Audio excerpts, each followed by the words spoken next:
Alors, on est revenu sur notre document ici. Il y a certaines petites choses dont je dois vous parler là, notamment les effets, les calculs des effets. Donc, menu effets, paramètres des effets de pixelisation du document. Donc, quand on avait créé notre document tout à l'heure, on avait le choix du niveau de pixelisation des effets. Vous vous souvenez, on avait gardé 300 pixels par pouce. Et on avait dit, si à un certain moment l'illustration devient complexe, vous allez avoir intérêt à diminuer ça temporairement le temps de faire votre illustration et après, quitte, une fois qu'elle est terminée, à remonter la précision des rendus des effets. Mais on va tester ça un peu ici, voilà, allons-y. Vous avez toujours vos rectangles. Ok, on va mettre une ombre portée sur un des rectangles, donc vous allez sélectionner un de vos rectangles et vous allez...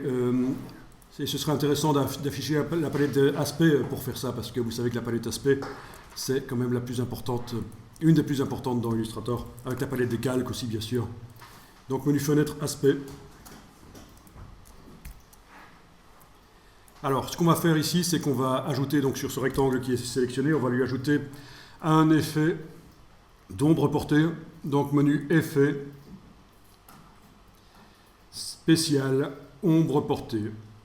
Remarquez au passage que dans le menu effet, vous avez le menu qui est séparé en deux.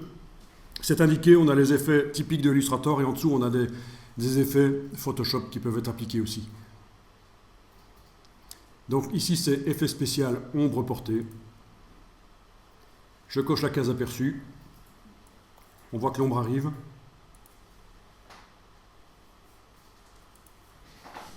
Donc au niveau de l'opacité, en général, on dit que 40% c'est bien. Donc je mets 40, touche tabulation.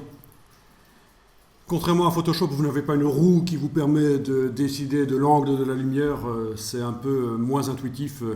Je vais ici augmenter le décalage sur X, le décalage sur Y. Voilà. Alors X, Y. X, c'est l'horizontale, bien sûr. Bon, vous avez sans doute vu ça au cours de maths ou ailleurs, en économie ou quoi. X, c'est l'horizontale. C'est ce qu'on appelle l'abscisse. Et Y, c'est la verticale, c'est ce qu'on appelle l'ordonnée.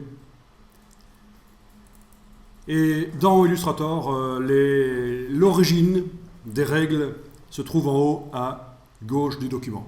On n'a pas affiché les règles, mais si on les affichait, vous verriez ça. Et donc, quand on vous dit un décalage positif sur X, ça veut dire qu'on décale de cette valeur-là vers la droite. Quand on dit un décalage positif sur Y, ça veut dire qu'on va vers le bas. C'est ce qu'on voit ici. Quand on augmente, ça va vers le bas, parce que les règles sont en haut à gauche. Ok, l'atténuation, c'est le flou qu'on met à l'ombre, bien sûr, suivant ce qu'on veut faire. Et n'oubliez pas que c'est super précis.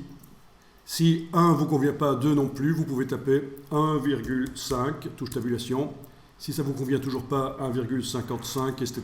Donc il n'y a pas de limite au niveau de la précision, ça peut aller assez loin. Voilà, on est au centième des millimètres en fait. Au niveau du réglage.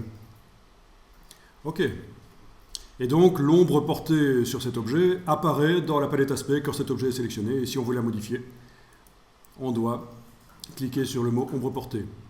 Vous pourriez juste faire un test. Qu'est-ce qui se passe si je mets l'ombre portée uniquement sur le contour? Eh bien, il suffit de déplacer l'ombre portée dans le contour. Et elle est uniquement sur le contour. Voilà.